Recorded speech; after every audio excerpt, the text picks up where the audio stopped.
To begin with this video, I would like to say that I am a Monster Hunter noob. However, what I can do is read text, which is quite the bonus I could say. Also, there's like a ton of gacha games with 2-piece sets, 4-piece sets, and even 5-piece sets, as well as having off pieces for their stats and stuff, which should help in this situation because they're similar in that regard. Even though for some reason in Monster Hunter, the devs love doing this thing where they just leave out the specifics of what a skill does. So you're just sitting there thinking, how much does it increase my attack by? Or what does certain conditions even mean, and how do I even meet them? Anyways, I say this because I'll probably miss something because I didn't know the whole story. Also, the loads for Great Sword only go up to about Hunter rank 30, because I still need to see what's good with those sets. And for your information, this will spoil some of the monsters up until then. Only the monsters though, nothing about the story will be mentioned. So when you start your monster hunting journey, you have 3 armor sets in your inventory. The Hope set, Leather set, and the Chainmail set. The best one here is obviously the Hope set, however I suggest you swap out your belt or whatever it's called in this game with the Chainmail one. With the difference between both of them is that Hope gives stun resistance while Chainmail gives recovery speed. Explaining them briefly, recovery speed doubles the rate that your red health turns to green health, which about half of your damage taken turns to red health that doesn't do anything until after a second or two where it turns into green health over time. And the Hope set gives 2 stun resistance total, which is barely under the 3 needed to never be stunned, and just leaves you with a 60% reduction in stun time, which I would say isn't as good as recovery speed because you'll always be taking hits but not always being hit with stuns and stuff. And I guess while we're here, I'll explain the other skill you have. Divine Blessing is a chance whenever you take damage for it to be reduced. I do not know the chances of the damage taken to be reduced, but in Monster Hunter World, it was 25% increased to 40% if you had the Divine Blessing secret as well as it being level 5, and then Rise is always 40%. And the weapon for your loadout, your only option is the Hope Blade. Oh, and also whenever you get your Talisman, which I'll remember when you get it, you're putting that one on until about the end of low rank, because that's the best one you'll be getting until then. Well, I think it is because, to be honest, I kind of forgot about talismans, but I think the next best thing you can get is the Weakness Exploit Talisman, which is only available in high rank. Now after a few hunts, the next set you'll be going for is the Doshaguma set with its head, arms, waist, and legs, and a Balahar chest piece. And this gives you a 4-piece Doshaguma's Might, which gives you plus 25 attack for a decent amount of time after you do a successful power clash or offset attack. And you'll be doing that most of the time because the Great Sword basically became the Great Long Sword with its new offset rising slash as well as perfect guarding, which could also turn into a power clash. The rest of the skills don't really matter too much. Fortifying Pelt 3-piece gives the Fortify skill, which increases your attack and defense after fainting / carding during a quest up to 2 times. But by how much? I don't know, but the previous 2 games had it where it increased your attack by 10% each time and your defense for 15% each. For the skills, recovery speed was said earlier in the video with the Hope set. Item Prolonger increases the duration of items by 10% in this case, making stuff like Might Seed and Adamant Seed last a little bit longer. And Freemium gives you a chance to not use up an item when consuming it, with the chance at level 2 being 25%. And the Balahara chest piece gives you Quick Sheath 1, letting you put away your weapon slightly quicker, which is pretty important for moving around with the Great Sword. And if you believe it's necessary, you can upgrade the defense of your armor if you're struggling with any content. And for the weapon, I'll just say I only focused on the top 3 rows for the low rank playthrough because 1, they're easiest to build, and 2, their stats are decent enough for low rank. Basically, you choose the weapon that's farthest to the right that you've unlocked, and you do that until you reach Hope Blade 3, because an option I will mention later will be better, I think.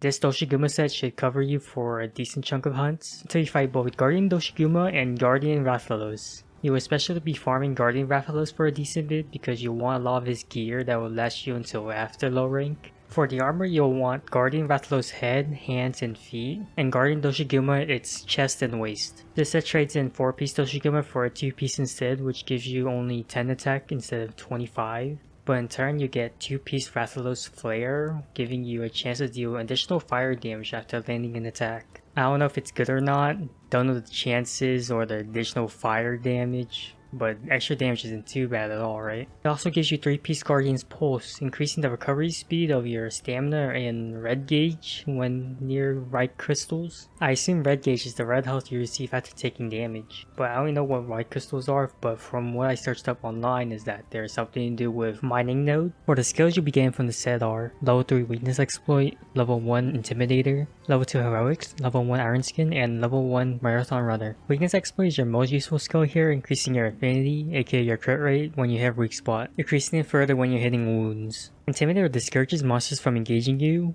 Don't know anything more specific beyond the wording, to be honest. Heroics is kind of a useful skill that increases your attack and defense while below 35% HP. Iron Skin reduces the duration of defense down, which is situationally useful against monsters that do that, but I'm pretty sure that's not that many. And Marathon Runner reduces continuous stamina depletion by 15%, which for the Greatsword I think only applies to sprinting around. Now for the final weapon you'll be using for low rank, it's the Guardian Rathalos weapon. I'll be offering one which gives 15% affinity, decent attack and sharpness, and the skill Master's Touch. Now Master's Touch is the best skill in this loadout, with its effect that lets you have an 80% chance to retain sharpness on a critical hit, which is pretty good. The other skill, Critical Element 1, doesn't matter as much. It's a skill that slightly increases elemental damage when landing a critical hit, which in Rise was 5% at level 1, then it was 10% then 15. So my guess is that WoW's numbers are around there, and it's okay I think. And around this point in the game you'll be getting decoration drops when you finish quests. Now I can't really say which decorations you will have because it's all random, but I can give you some recommendations for good decorations. Just in case you don't know, decorations are separated into weapon and armor decorations, with the weapon ones only being able to be equipped on weapons and the armor ones to the gear you have. I think the best weapon decorations you get are like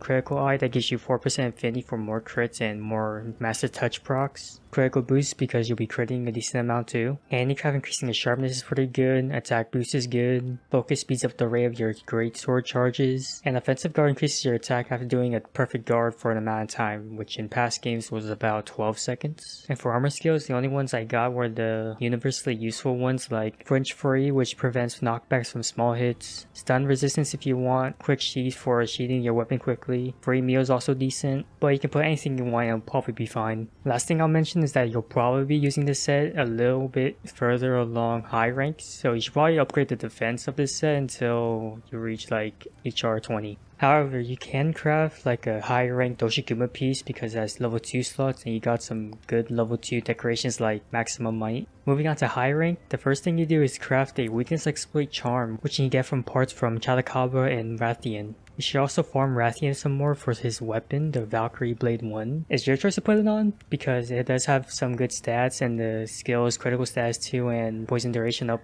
And what critical status does is whenever you crit, you apply status faster, which in this case would be poison. And poison duration up increases the duration of your poisons by 20%. But at some point before HR20, you'll have access to the regular Rathalos, whose weapon, the Red Wing 1, gives you critical boost 3, causing your crits to deal 34% increased damage instead of 25%. Now after you reach Hunter Ring 20 and you fight both the Guardian Rathalos and Guardian Doshaguma, as well as regular Doshaguma if you haven't already, I will get Guardian Rathalos Helm Beta, Guardian Rathalos Chest Beta, regular Doshaguma Arms Alpha, Guardian Doshaguma Waist Beta, and Guardian Rathalos Legs Beta, which gives you again 2-piece Rathalos Flare, 2-piece Doshaguma's Might, and 3-piece Guardian's Protection, which the wording is weird so I may get this wrong, but reduces the elemental and unique damage taken while in the ruins of Wyveria, which is pretty good situationally, with the skills giving level 3 Weakness Exploit, level 1 Intimidator, level 2 Stun Resistance, level 1 Stamina Surge, level 2 Heroics, and level 1 Windproof. For the new skills here, Stamina Surge speeds up stamina recovery, which is pretty useful if you're using Maximum Might if you have it. And level 1 Windproof negates minor wind pressure and halves the effects of major wind pressure, which is useful against monsters that fly and stuff. And for the level 2 decorations that you will be receiving, the most useful ones are probably still the ones mentioned before, except that they're level 2. But what I would say is the best buy decoration is Maximum Might, which gives plus 10, 20, or 30% affinity depending on the level if you kept your stamina full for a period of time,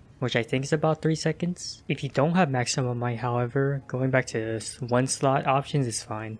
And this is the final build I have right before WoW's endgame. I won't mention anything further beyond this because 1, I don't really know RTN weapons that well. 2, I need to do more research on the new sets and which weapons would be good. And 3, slight spoiler ahead for a skill, but Capcom loves to leave you hanging with these descriptions. Like, what does this even mean? Infects you with frenzy when against large monsters. I just get a more detailed description of what this actually does. Like, I know what the frenzy virus did back in Rise Sunbreak, but it could be different in this game. And that's pretty much it for the video. I'll probably do a part 2 just for endgame stuff for the Greatsword. Please like and subscribe for that, I guess. Okay, bye bye.